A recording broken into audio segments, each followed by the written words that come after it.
trust me, so I pretended to be broke and watched them beg. I'd been dating Adrian for 8 months when he finally invited me to meet his family at their house for Sunday dinner. He seemed nervous during the drive, which I found sweet considering how confident he usually was. Just so you know, my family is pretty low-key, he said, adjusting his grip on the steering wheel. We don't have much, but what we have, we share. I squeezed his hand and told him I didn't care about any of that, which was true. What I didn't tell him was that I'd already done my research. LinkedIn is a beautiful thing. His father, Richard, owned 3 luxury car dealerships across the state. His mother, Diane, sat on the board of directors for 2 major corporations. His older sister, Veronica, was a partner at one of the city's most prestigious law firms. The address he'd given me was in Meadowbrook, where the average home price was $2.3 million.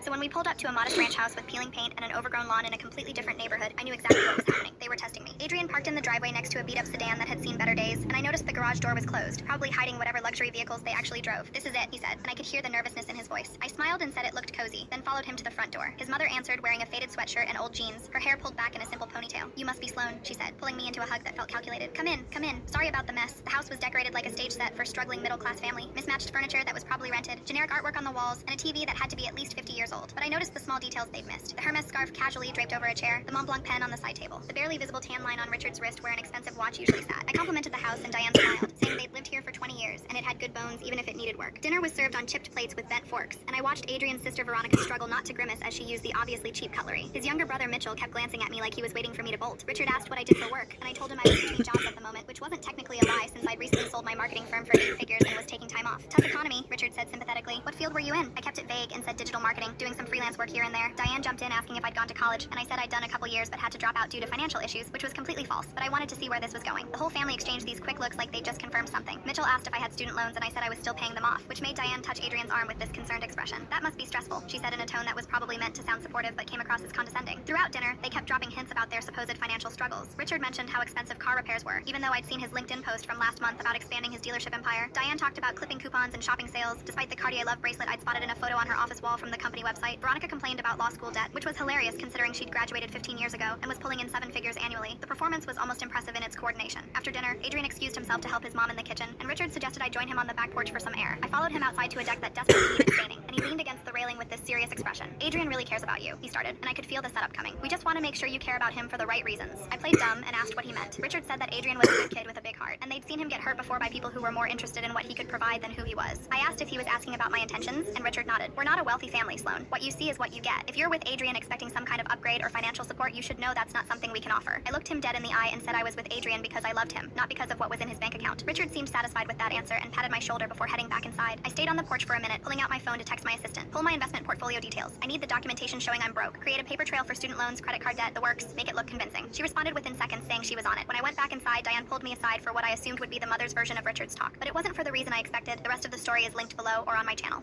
My boyfriend's